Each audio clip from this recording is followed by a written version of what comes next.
Disney, please tell me that this wasn't the final draft. That this wasn't the movie I went to go see. Are you kidding me, Disney?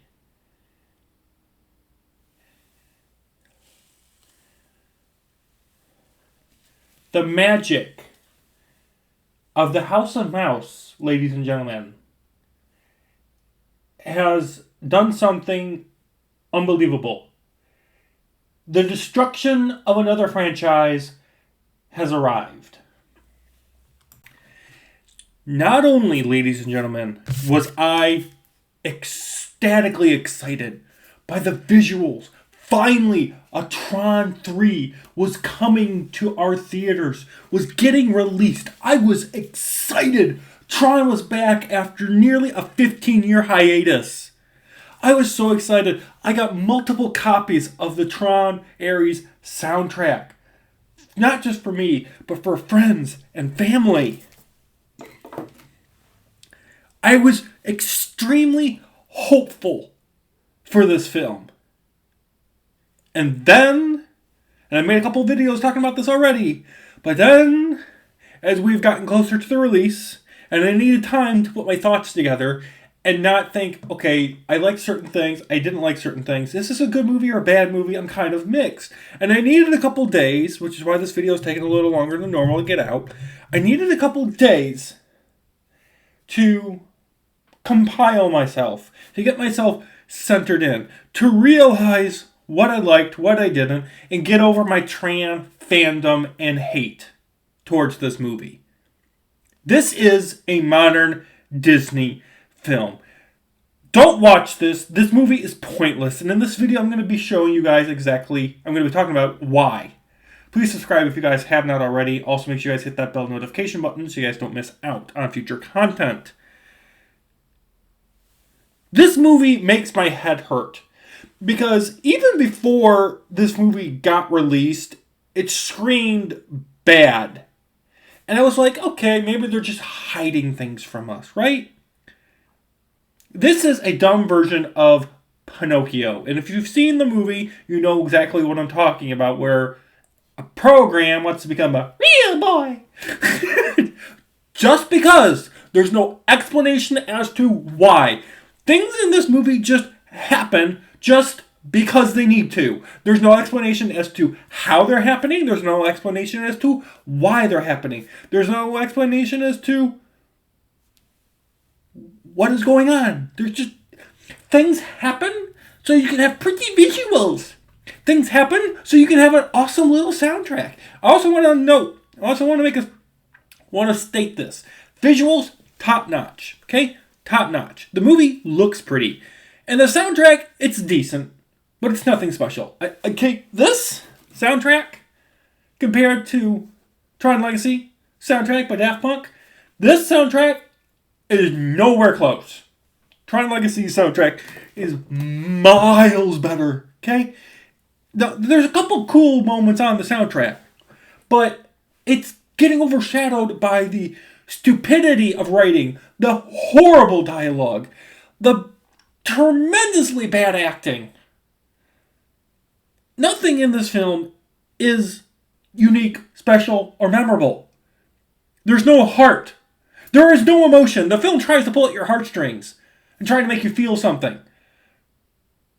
But it doesn't work. And there's no good, new, or memorable old Tron stuff in this movie. Everything is just so by the numbers, basic, fine, or just utter shit. Okay? Another problem is that before this movie even got announced, they confirmed that this movie was not continuing the story of Tron Legacy. Tron Legacy ends on a huge cliffhanger. We don't know what's happened to Kevin Flynn, Sam Flynn, Ikora. What's happened with Clue? Is Clue actually dead or not? What's happened to Tron? Oh, and let's also add on this little nugget for you guys, okay? This is called Tron Ares. Tron's not in this movie! What the? They made a Tron movie without Tron in it. Not only is not just Tron's not in the movie, but the actor that plays Tron he's not even a cameo. Disney didn't even ask him to be in this movie. Seriously, you could just call this movie Ares. You could call this movie anything. If it wasn't for the fact that it was tackling stuff of the grid and everything looked like it belonged from the Tron franchise, like the helicopters, the bicycles, the fact that they go to the 1980s grid and Kevin Flynn is there for like a minute. If you removed all that, you could have made this movie any other sci-fi franchise movie and it would not be any different. The only reason they can call it Tron is because there's Tron-like things in the film. But Tron himself isn't in this movie. It's all about Ares, and that's it. Okay? Even though this is the third Tron film, it doesn't continue the story of Tron Legacy at all.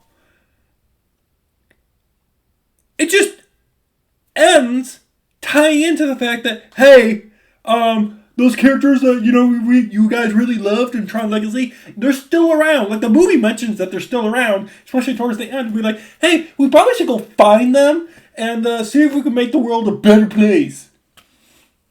Wasn't that the point of the ending of Tron Legacy? Oh, are you kidding me?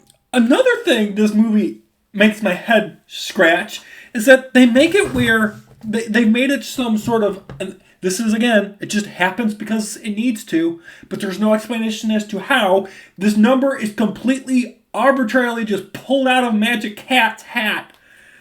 I can't even talk straight or think straight because me just talking about this movie makes me rage. It makes my brain hurt. I can't even think and talk properly.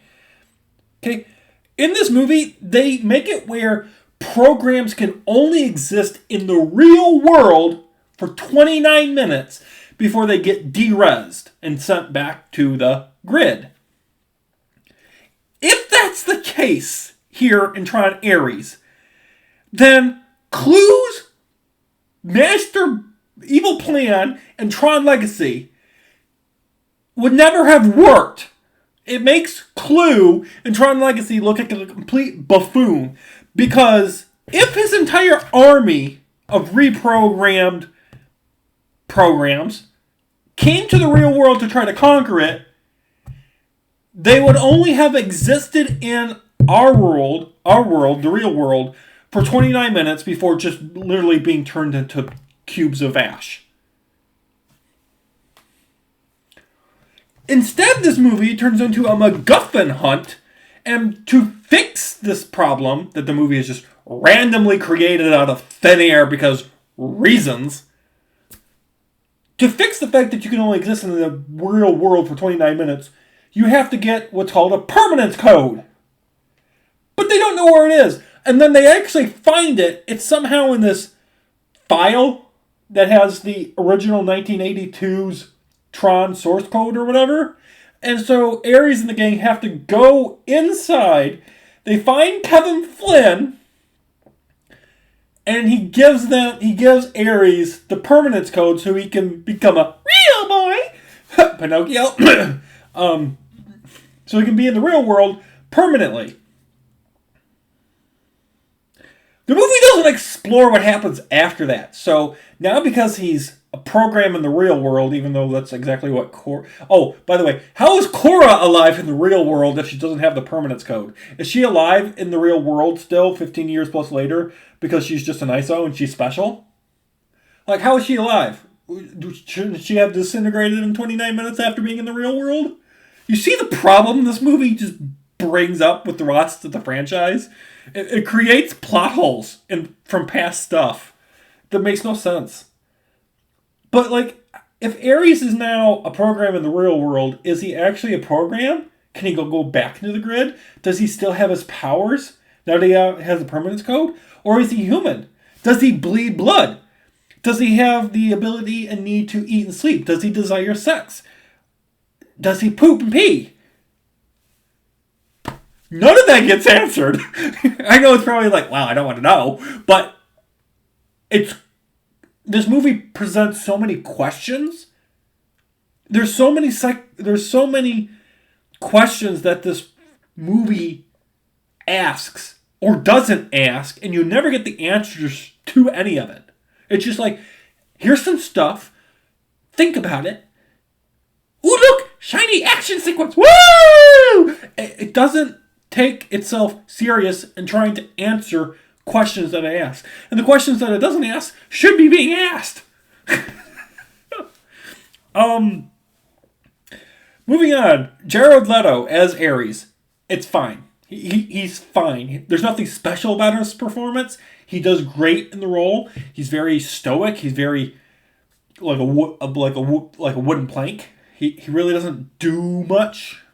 And the script really doesn't ask him of all that. Even though he's the title character, the film just is more of an ensemble cast, if you will. It's more like an Avengers thing, but just dumb. The fact that last thing I want to get this last thing. His program, being a character, just wants to become a human. There's just no reason as to why. The film never gives you the reason as to why he wants to be human. And because there's no why, the audience cannot care and connect with Ares on his journey. Like, I don't care that he wants to become human because the movie hasn't presented the reason why he wants to be human. If there's no why, there's no caring, there's no connecting, which means the title character of this film, I don't care. You've made me not care about the title character of your movie. Great job, Disney. Let's watch the destruction of another franchise. You have now ruined Willow, you've ruined Star Wars, you've ruined Indiana Jones, you've ruined the MCU, and now you've ruined Tron. Dear God, if they destroy Zootopia, with Zootopia 2 coming out later this year, and if they destroy Frozen, if they make Elsa gay, which was, if you guys don't know, the original plan in Frozen 2 to make Elsa gay, if they do that in Frozen 3, 4, or whatever, I am just gonna... Oh, and by the way, if you guys don't know this, Avatar, the Avatar movies by James Cameron, guess who controls those? Disney. Dear God, if Avatar Fire and Ash has some sort of gay, lesbian, blue Indian people from space having sex in these movies, There is no why, there is no how do things happen. The movie is a very slow, boring plot. Kevin Flynn is alive, like I said earlier, in the original program, but there's no explanation as to why. Literally, this is a line of dialogue in the movie. This is the explanation as to why Kevin Flynn is alive again. I'm here because you need me to be here.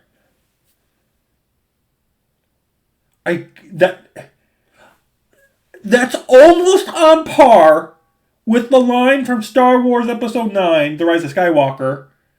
Somehow Palpatine returned. It's like the same person that wrote that line wrote this line here in Tron Ares. I'm going to dive into the spoilers now, if you guys actually care. The villain of the first film, his grandson, is the villain of this movie. Just in disguise. You don't know it until the big reveal. There's irritating girl boss crap in here. There's Mary Sue nonsense. The white straight guy is the villain. Women are right about everything. There's a diverse female girl that's now in charge of NCOM because Sam Flynn left the company. So, yeah, you got that. There's just a bunch of Disney nonsense in this film. Characters are lame. They don't get any development. There's no arcs. Things just like constantly happen just because the movie needs it to.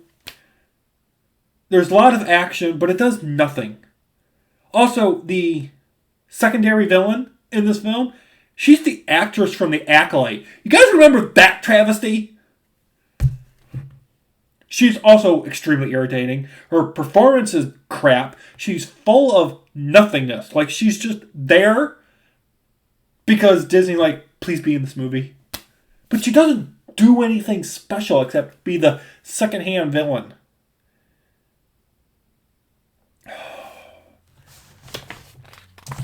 In about 2 hours, nothing in this movie of consequence happens. This is pure boredom. This is 2 hours of boredom.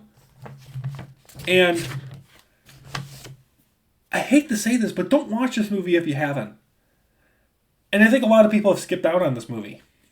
People have skipped out on this movie before reviews, like from bigger channels, like The Critical Drinker, for example, came out. This movie is bombing at the box office. In its first opening weekend, it hasn't even made its budget back. Tron, you can go look this up online, but Tron Legacy made over its budget. And I think Tron Legacy has become, in the last 15 years, has become something that people have come to enjoy and respect more.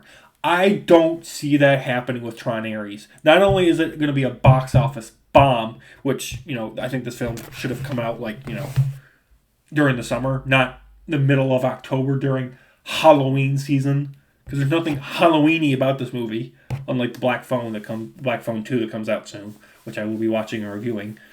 I don't think this film's going to age well at all. If anything, people are going to forget about this, and if anyone actually wants to watch this, it's going to be on Disney Plus, if you still have that.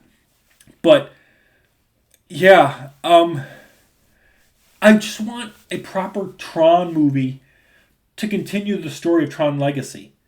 Now, if we do get a fourth Tron movie, which, considering this movie's probably going to bomb, we probably never will,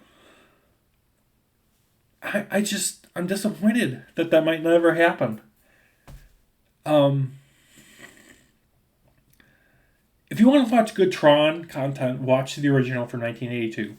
Watch Tron Legacy from 2010. Watch the Tron Uprising show. It premiered on Disney XD, but you can still watch it on Disney Plus, and I think some regions have it on DVD as well. I wanted to like this movie. I was extremely hopeful. Even though this movie is under the control of Disney, I was so excited. I was like, please let it be good. Please, I'm so excited. Nope. We don't live in that world where Tron 3 actually is good. The fact that everybody didn't come back for Tron Legacy, probably because of the script, and considering now that I've seen this movie, I can understand why they don't want to be a part of it. If you can't make a good script and get your, no pun intended, legacy characters to come back, make a better script. Maybe get their influence onto what they should do for a third film in your franchise. Be like, okay, what do you think we should improve on? But Disney in their infinite wisdom didn't do that. And they won't. And it's just pathetically sad. It is. It's pathetic. Ladies and gentlemen, I'm going to give Tron Ares, here from 2025, a 2 out of 10. The only thing that really saved this movie from it getting like a 1 or even a 0 is the visuals. Soundtrack's pretty good. And the nostalgia parts of the movie were good. But everything else about this film is just a complete travesty. This is like the Dial of Destiny or Terminator Genesis to the franchise of Tron. And it's just sad. So, 2 out of 10. Thank you guys for watching. Let me know if you guys agree or disagree on anything I've said in this video. I know it was a lot longer than normal, but needed to get my vent out because this is a film that I really wanted to enjoy. And I'm sad to say I'm not going to want to rewatch this movie intentionally. I'm not going to get this movie DVD, Blu-ray, 4K. I'm actually considering destroying the Tron Ares soundtrack CD that I have. And seeing if I can get a refund for all these copies that I bought for friends and family. Because just because the soundtrack's good, I don't think I should be promoting going and enjoying the movie. Because you won't enjoy it. Alright. Have a good day, guys. Peace out.